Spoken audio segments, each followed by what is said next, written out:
اگر کوئی جانور گابن ہے کہ اس کی قربانی جائز ہے؟ اگر جائز ہے تو اس کا بچہ جو پیٹ میں موجود ہے اس کا کیا کیا جائے گا؟ اس کی بھی قربانی کی جائے گی یا گابن جو جانور ہوتا ہے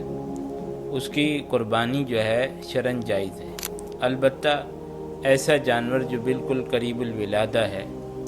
تو جان بوجھ کر اس کی قربانی کو فقہاء نے مکروہ قرار دیا۔ کہ اگر کسی جانور کی دم کٹی ہوئے یا کسی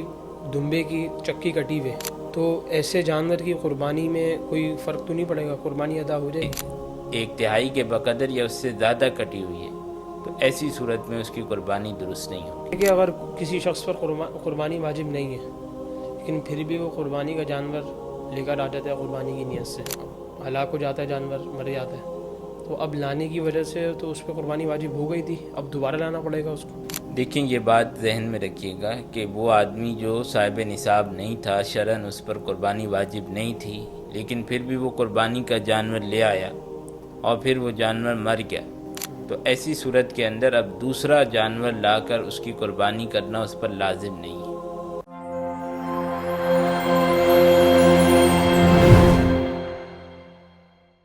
السلام علیکم ناظرین کرام، میں ہوں دین الہی الرحمن اکیڈمی کے پروگرام آپ کے مسائل کے حل میں خوش آمدید۔ آج ہمارے ساتھ موجود ہیں مہمان گرامی، مسائل کے جواب کے سلسلے میں مفتی طاہر صاحب۔ السلام علیکم ورحمۃ اللہ وبرکاتہ۔ وعلیکم السلام ورحمۃ اللہ وبرکاتہ۔ مفتی صاحب، کچھ قربانی کے مسائل پوچھے گئے ہیں، شروعات کرتے ہیں۔ بسم اللہ الرحمن الرحیم۔ پہلا مسئلہ یہ ہے کہ اگر کوئی جانور گابن ہے تو اس کی قربانی کے متعلق سوال یہ کیا گیا ہے کہ اس کی قربانی جائز ہے؟ اگر جائز ہے تو اس کا بچہ جو پیٹ میں موجود ہے اس کا کیا کیا جائے گا؟ اس کی بھی قربانی کی جائے گی یا اس کو اگر وہ زندہ باہر آ گیا تو اس کو پال سکتے ہیں؟ بسم اللہ الرحمن الرحیم۔ گابن جو جانور ہوتا ہے اس کی قربانی جو ہے شرعاً جائز ہے، البتہ ایسا جانور جو بالکل قریب الولادہ ہے تو جان بوجھ کر اس کی قربانی کو فقہاء نے مکروہ قرار دیا۔ جہاں تک یہ بات ہے کہ اگر جو ہے وہ بچہ جو ہے اس کے پیٹ سے زندہ نکل آتا ہے تو اب شرعی حکم یہ ہے کہ اس کو بھی اس جانور کے ساتھ ذبح کیا جائے اگر وہ زندہ حالت میں، اور ذبح کرنے کے بعد اس کا گوشت بھی حلال ہوگا۔ لیکن اگر وہ مردہ بچہ ہے تو ایسی صورت کے اندر، یا پھر وہ پیدا تو زندہ ہوا تھا لیکن ذبح کرنے سے پہلے وہ مر جائے، تو ایسی صورت کے اندر پھر اس کا گوشت حلال نہیں ہے، البتہ قربانی اس صورت کے اندر بھی اس کی ادا ہو جائے گی۔ اچھا، ایک سوال یہ پوچھا گیا ہے کہ اگر کوئی شخص ذبح کے دنوں میں کوئی جانور ذبح کرنا چاہ رہا ہے اور دوسرا شخص اس کے ساتھ اپنی قربانی کا حصہ ڈالنا چاہ رہا ہے تو ایسا کرنا درست ہے کہ ایک شخص کی قربانی کا حصہ ہے اور دوسرے شخص وہ اپنا جانور ذبح کر رہا ہے کھانے کے لیے؟ اس نے قربانی تو کر لی اور دوسرا اپنا ایسی جانور ذبح کر رہا ہے، تو ایسا کرنا درست ہے؟ نہیں، ایسا کرنا درست نہیں ہے کہ ایک آدمی جو ہے وہ گوشت کے حصول کے لیے جانور لایا ہے، اس میں کوئی آدمی قربانی کے حصے لے لے تو اس سے قربانی ادا نہیں ہوگی، اور یہ شرعاً جائز نہیں ہے کہ ایسے جانور میں جو گوشت حاصل کرنے کے لیے ذبح کیا جا رہا ہے اس میں قربانی کے کچھ حصے رکھے جائیں۔ اگر کسی نے رکھ لیے تو اس کی قربانی ادا نہیں ہوگی، اس کو الگ سے قربانی کرنی ہوگی۔ اچھا، ایک سوال یہ پوچھا ہے، اگر کسی کے گھر والے اس کی طرف سے عید کی قربانی کر رہے ہیں اور وہ حج پہ گیا ہوا ہے تو اسے الگ سے بھی عید کی قربانی کرنی پڑے گی؟ گھر والے اگر اس کی طرف سے عید کی قربانی کر رہے ہیں اور اس سے انہوں نے اجازت لے لی ہے تو ایسی صورت کے اندر اس کو پھر الگ سے قربانی کرنے کی ضرورت نہیں ہے، جو گھر والوں نے اس کی طرف سے اس سے اجازت لے کر کی ہے وہ اس کے لیے کافی ہو جائے گی۔ اچھا، ایک اور سوال یہ ہے کہ عید کی قربانی میں اپنے اولاد کے عقیقے کی نیت کرنا ہی درست ہے؟ اولاد کے یعنی بڑا جانور ہے اور اس میں جو ہے کچھ حصے قربانی کے ہیں اور کچھ حصے جو ہے وہ عقیقے کی نیت سے رکھے جا رہے ہیں، تو ایسا کرنا جائز ہے کہ ایک جانور کے اندر کچھ حصے قربانی کے ہوں اور کچھ حصے عقیقے کے ہوں، تو ایسا کرنا جائز ہے، اور اس سے جو ہے وہ عقیقہ بھی درست ہو جائے گا اور قربانی جو ہے وہ بھی درست ہو جائے گی۔ اچھا، ایک سوال یہ پوچھا ہے کہ اگر کسی جانور کی دم کٹی ہوئے یا کسی دمبے کی چکی کٹی ہوئے تو ایسے جانور کی قربانی میں کوئی فرق تو نہیں پڑے گا، قربانی ادا ہو جائے گی؟ دیکھیں، جانور کی چکتی ہو گئی، دم ہو گئی، تو اس کے اندر حکم یہ ہے کہ اگر 1/3 سے کم کٹی ہوئی ہے تو ایسی صورت کے اندر تو قربانی درست ہو جائے گی۔ البتہ بہتر پھر بھی یہ ہے کہ ایسا جانور لیا جائے جس میں اتنا عیب بھی نہ ہو، اور اگر جو ہے 1/3 کے بقدر یا اس سے زیادہ کٹی ہوئی ہے تو ایسی صورت میں اس کی قربانی درست نہیں ہوگی۔ اچھا، ایک سوال یہ ہے کہ اگر کسی شخص پر قربانی واجب نہیں ہے لیکن پھر بھی وہ قربانی کا جانور لے کر آ جاتا ہے قربانی کی نیت سے، تو اب پھر وہ ہلاک ہو جاتا ہے، جانور مر جاتا ہے، تو اب لانے کی وجہ سے تو اس پہ قربانی واجب ہو گئی تھی، اب دوبارہ لانا پڑے گا اس کو؟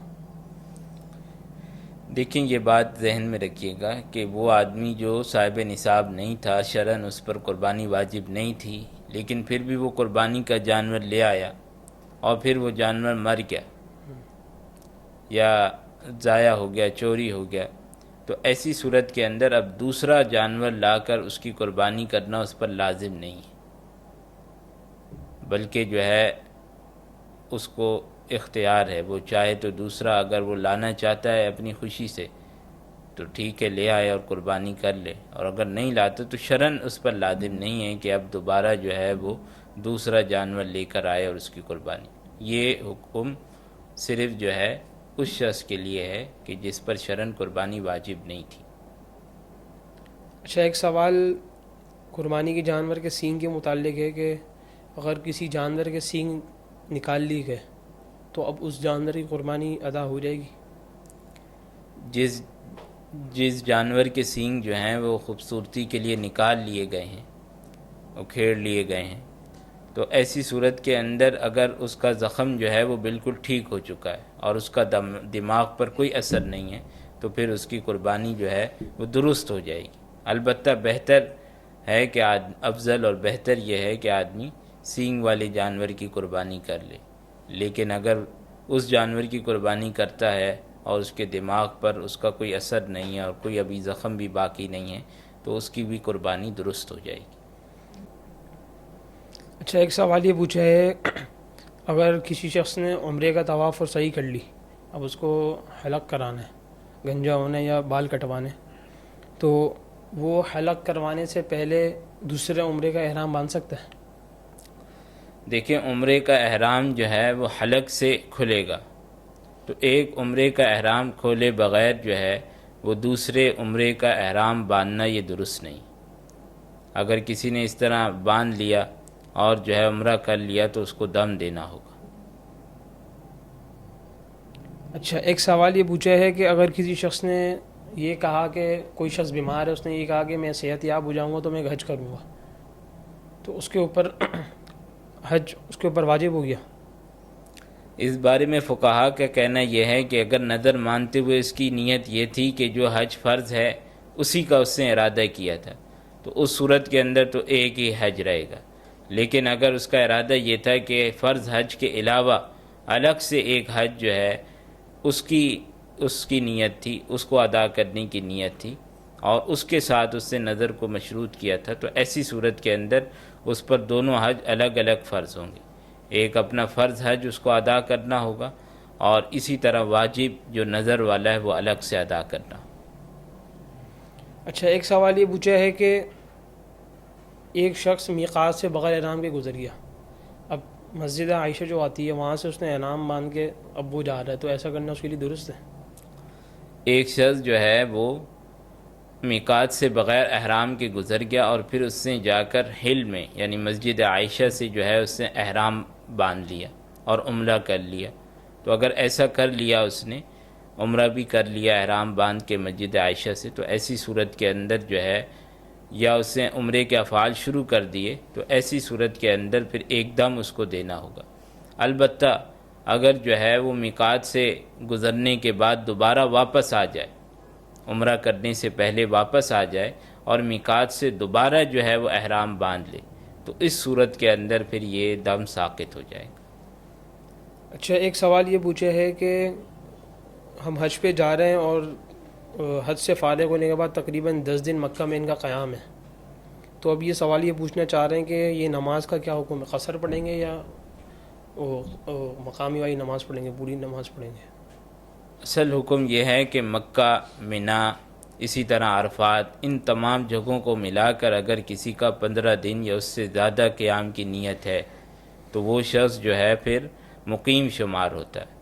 اور وہ پوری نماز ادا کرے گا۔ تو یہ شخص جو ہے بظاہر جو ہے 10 دن جب اس کو حج کے بعد مل رہے ہیں تو